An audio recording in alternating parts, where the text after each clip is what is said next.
अमृत वितरण के समय हुआ था राहु केतु का जन्म। स्कंद पुराण के अवंती खंड के अनुसार उज्जैन राहु और केतु की जन्मभूमि है। सूर्य और चंद्रमा को ग्रहण का दंश देने वाले ये दोनों छाया ग्रह उज्जैन में ही जन्मे थे। अवंती खंड की कथा के अनुसार समुद्र मंथन से निकले अमृत का वितरण महाकाल वन में हुआ था। भगवान विष्णु ने यहीं पर मोहिनी रूप धारण कर देवताओं को अमृत पान कराया था। इस दौरान एक राक्षस ने देवताओं का रूप धारण कर अमृत पान कर लिया था। तब भगवान विष्णु ने उसका सिर धड़ से अलग कर दिया था। अमृत पान के कारण उसके शरीर के दोनों भाग जीवित रहे और राहु और केतु के रूप में पहचाने गए। राहु और केतु को ज्योतिष में छाया ग्रह कहा जाता है। ये दोनों ग्रह एक ही राक्षस के शरीर से जन्मे हैं। राक्षस के सिर वाला भाग राहु कहलाता है, जबकि धड़ वाला भाग केतु। कुछ ज्योतिष इन्हें रहस्यवादी ग्रह मानते हैं। यदि किसी की कुंडली में राहु और केतु गलत स्थान पर हों तो उसके जीवन में भूचाल ला देते हैं। ये इतने प्रभावशाली हैं कि सूर्य और चंद्रमा पर ग्रहण भी इनके कारण ही लगता है। राहु केतु के अस्तित्व की असल कहानी। दैत्यों की पंक्ति में स्वरभानु नाम का दैत्य भी बैठा हुआ था।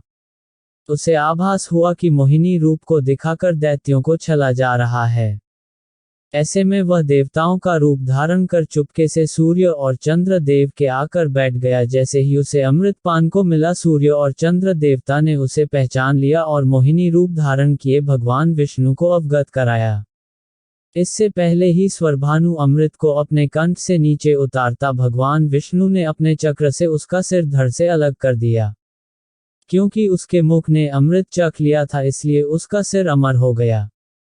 कथा बताती है कि ब्रह्मा जी ने सिर को एक सर्प के शरीर से जोड़ दिया। यह शरीर ही राहु कहलाया और उसके धड़ को सर्प के सिर के जोड़ दिया, जो केतु कहलाया। पौराणिक कथाओं के अनुसार सूर्य और चंद्र देवता द्वारा स्वरभानु की पोल खोले जाने के कारण राहु इन दोनों देवों का बैरी हो गए। राहु और केतु से मुक्ति के चमत्कारिक अचूक टोटके। अक्सर लोग राहु या केतु से डरे रहते हैं। राहु और केतु के कारण ही कालसर्प दोष निर्मित होता है। पुराणों अनुसार पितृदोष या प्रारब्ध के कारण कालसर्प योग बनता है। कालसर्प योग भी मुख्यतः 12 तरह के माने गए हैं। बहुत से लोग कालसर्प योग से डरे हुए हैं, लेकिन जंगल के खतरनाक जानवरों के बारे में जो जानते हैं वे निश्चित ही बच निकलने का रास्ता भी ढूंढ ही लेते हैं। हम आपको राहु और केतु के चमत्कारिक अचूक उपाय बताएंगे आपकी कुंडली के खाने अनुसार। आप अपनी कुंडली में देखें कि राहु और केतु किस खाने में बैठे हैं। उसी खाने के उपाय करके आप इन दोनों ग्रहों के बुरे प्रभावों से मुक्त हो सकते हैं। इससे पहले आप जान लें कि राहु और केतु आपके जीवन में किस तरह का प्रभाव डालते हैं। राहु का नकारात्मक प्रभाव, काला जादू, तंत्र, टोना आदि राहु ग्रह अपने प्रभाव से करवाता है। अचानक घटनाओं के घटने के योग राहु के कारण ही होते हैं। राहु हमारे उस ज्ञान का कारक है जो बुद्धि के बावजूद पैदा होता है, जैसे अचानक कोई घटना देखकर कोई आइडिया आ जाना या अचानक उत्तेजित हो जाता। स्वप्न का कारक भी राहु है। भयभीत करने वाले स्वप्न आना या चमक कर उठ जाना भी राहु के बुरे प्रभाव के लक्षण माने गए हैं। यदि अचानक शरीर अकड़ने लगे या दिमाग अनावश्यक तनाव से घिर जाए और चारों तरफ अशांति ही नजर आने लगे, घबराहट जैसा होने लगे, तो इन सभी का कारण भी राहु है। वैराग्य भाव या मानसिक विक्षिप्तता भी राहु के कारण ही जन्म लेते हैं। बेकार के दुश्मन पैदा होना, बेईमान या धोखेबाज बन जाना, मद्यपान करना, अति संभोग करना या सिर में चोट लग जाना, यह सभी राहु के अशुभ होने की निशानी है। ऐसे व्यक्ति की तरक्की की शर्त नहीं। सकारात्मक प्रभाव, व्यक्ति दौलतमंद होगा, कल्पना शक्ति तेज होगी। राहु के अच्छा होने से व्यक्ति में श्रेष्ठ साहित्यकार, दार्शनिक, वैज्ञानिक या फिर रहस्यमय विद्याओं के गुणों का विकास होता है। इसका दूसरा पक्ष यह कि इसके अच्छा होने से राजयोग भी फलित हो सकता है। आमतौर पर पुलिस या प्रशासन में इसके लोग ज्यादा होते हैं। केतु का नकारात्मक प्रभाव, लाल किताब अनुसार अब केतु का प्रभाव जानें। संसार में 2 तरह के केतु होते हैं। पहला कुत्ता जो घर की रखवाली करता है और दूसरा चूहा जो घर को खोखला कर देता है। इस तरह के मित्र और रिश्तेदार भी होते हैं। घर में चूहों की तादाद ज्यादा है तो समझो केतु का प्रभाव ज्यादा है। केतु रात की नींद हराम कर देता है। धन का अनावश्यक अपव्यय करा देता है। पेशाब की बीमारी, जोड़ों का दर्द, संतान उत्पत्ति में रुकावट और ग्रह कलह का कारण भी केतु है। बच्चों से संबंधित परेशानी, बुरी हवा या अचानक धोखा होने का खतरा भी केतु के अशुभ होने के कारण बना रहता है।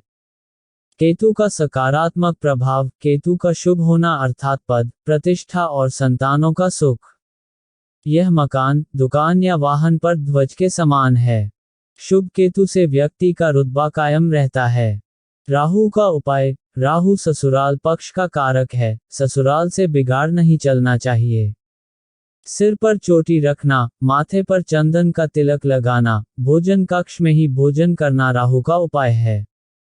घर में ठोस चांदी का हाथी रख सकते हैं। सरस्वती की आराधना करें। गुरु का उपाय करें। केतु का उपाय, संतानें केतु हैं, इसलिए संतानों से संबंध अच्छे रखें।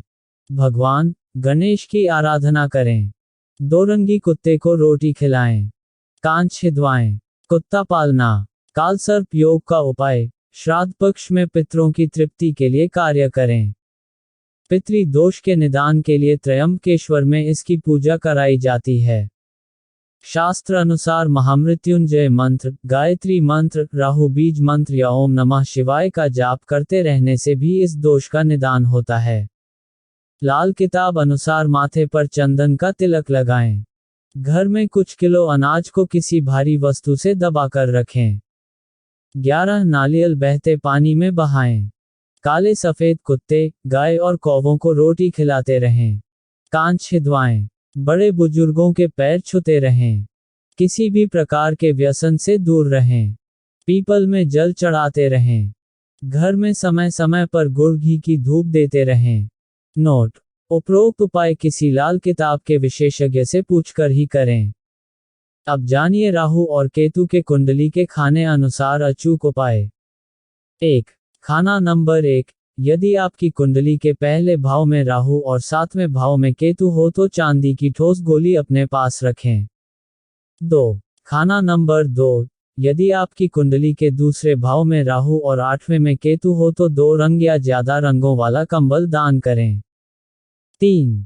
खाना नंबर 3, यदि आपकी कुंडली के तीसरे भाव में राहु और 9वें भाव में केतु हो तो सोना धारण करें। बाएं हाथ की कनिष्ठा में सोने का छल्ला पहने या चने की दाल बहते पानी में बहाएं। 4. खान नंबर 4, यदि आपकी कुंडली के चौथे भाव में राहु और 10वें भाव में केतु हो तो चांदी की डिब्बी में शहद भरकर घर के बाहर जमीन में दबाएं। 5. खान नंबर 9, यदि आपकी कुंडली के 5वें भाव में राहु और 11वें भाव में केतु हो तो घर में चांदी का ठोस हाथी रखें। 6.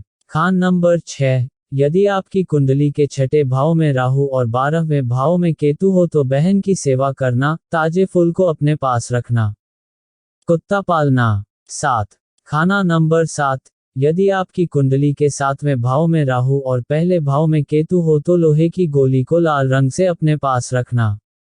चांदी की डिब्बी में बहते पानी का जल भरकर उसमें चांदी का एक चौकोर टुकड़ा डालकर तथा डिब्बी को बंद करके घर में रखने की सलाह दी जाती है। ध्यान रखते रहें कि डिब्बी का जल सूखे नहीं। 8.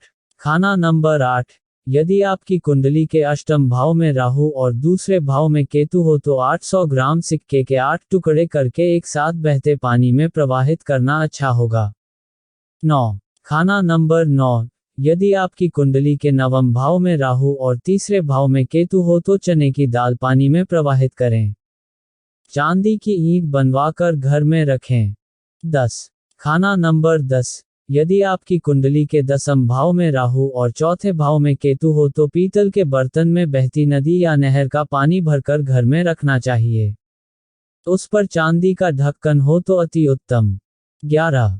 खाना नंबर 11, यदि आपकी कुंडली के 11वें भाव में राहु और 5वें भाव में केतु होने पर 400 ग्राम सिक्के के 10 टुकड़े कराकर एक साथ बहते जल में प्रवाहित करना चाहिए। इसके अलावा 43 दिनों तक गाजर या मूली लेकर सोते समय सिरहाने रखकर सुबह मंदिर आदि पर दान कर दें। 12। खाना नंबर 12। यदि आपकी कुंडली के 12वें भाव में राहु और छठे भाव में केतु हो तो लाल रंग की बोरी के आकार की थैली बनाकर उसमें सौंफ या खांड भरकर सोने वाले कमरे में रखना चाहिए। कपड़ा चमकीला न हो। केतु के लिए सोने के जेवर पहनना उत्तम होगा। सावधानी, उपरोक्त बताए गए उपायों को लाल किताब के किसी योग्य ज्योतिष से सलाह लेकर ही अमल में लाएं, क्योंकि कुंडली के अन्य ग्रहों का विश्लेषण भी करना होता है। बहुत से लोगों के मन में यह सवाल होगा कि क्या राहु और केतु सच में दो असुर हैं या कि एक ग्रह हैं। यहाँ यह कहना होगा कि राहु और केतु नाम के दो असुर तो हैं, लेकिन उनका किसी ग्रह से कोई संबंध नहीं और जो ग्रह हैं, उन्हें ग्रह कहना हमारी मजबूरी है। उन असुरों के नाम पर ही इन दोनों ग्रहों का नामकरण हुआ है। छाया ग्रह, दरअसल एक तो आप हैं और दूसरा आपकी छाया, तो निश्चित ही आपकी छाया का भी तो अस्तित्व है, लेकिन आप छाया नहीं हैं, यह भी सत्य है। उसी तरह ग्रहों की छाया को भी ग्रह की श्रेणी में रखा गया है। दूसरा यह कि एक पिंड की छाया दूसरे पिंडों पर पड़ने से ही सूर्य और चंद्र ग्रहण होते हैं। यह छाया ही राहु और केतु कहलाती है। जब भी राहु कुंडली में किसी ग्रह के साथ होता है तो उस ग्रह को ग्रहण लग जाता है। राहु ग्रह न होकर ग्रह की छाया है, हमारी धरती की छाया या धरती पर पड़ने वाली छाया। छाया का हमारे जीवन में बहुत असर होता है। कहते हैं कि रोज पीपल की छाया में सोने वाले को किसी भी प्रकार का रोग नहीं होता, लेकिन यदि बबूल की छाया में सोते रहें तो दमा या चर्म रोग हो सकता है। इसी तरह ग्रहों की छाया का भी हमारे जीवन में असर होता है। परिभ्रमण पथ, मान लो कि धरती स्थिर है, तब उसके चारों ओर सूर्य का एक काल्पनिक परिभ्रमण पथ बनता है। पृथ्वी के चारों ओर चंद्रमा का एक परिभ्रमण पथ है ही। ये दोनों परिभ्रमण पथ एक दूसरे को दो बिंदुओं पर काटते हैं। दोनों ही समय इन्होंने पाया होगा कि सूर्य, चंद्र, पृथ्वी एवं सूर्य, चंद्र के परिभ्रमण पथ पर कटने वाले दोनों बिंदु लंबवत हैं। इन्हीं बिंदुओं के एक सीध में होने के फलस्वरूप अमावस्या विशेष के दिन सूर्य तथा विशेष पूर्णिमा की रात्रि को चंद्र आकाश से लुप्त हो जाता है। प्राचीन ज्योतिषियों ने इन बिंदुओं को महत्वपूर्ण पाकर इन बिंदुओं का नामकरण राहु और केतु कर दिया। पुराणों के अनुसार राहु सूर्य से 10,000 योजन नीचे रहकर अंतरिक्ष में भ्रमणशील रहता है। कुंडली में राहु केतु परस्पर 6 राशि और 180 अंश की दूरी पर दृष्टिगोचर होते हैं, जो सामान्यतः आमने सामने की राशियों में स्थित प्रतीत होते हैं। इनकी दैनिक गति 3 कला और 11 विकला हैं। ज्योतिष के अनुसार 18 वर्ष 7 माह 18 दिवस और 15 घटी ये संपूर्ण राशियों में भ्रमण करने में लेते हैं। शरीर में राहु क्या है? बुध ग्रह हमारी बुद्धि का कारण है, लेकिन जो ज्ञान हमारी बुद्धि के बावजूद पैदा होता है उसका कारण राहु है। जैसे मान लो कि अकस्मात हमारे दिमाग में कोई विचार आया या आइडिया आया तो उसका कारण राहु है। राहु हमारी कल्पना शक्ति है, तो बुध उसे साकार करने के लिए बुद्धि कौशल पैदा करता है। रास्ते में पड़ा पत्थर राहु है। हमारे जीवन में अकस्मात होने वाली घटनाओं का कारण भी राहु है।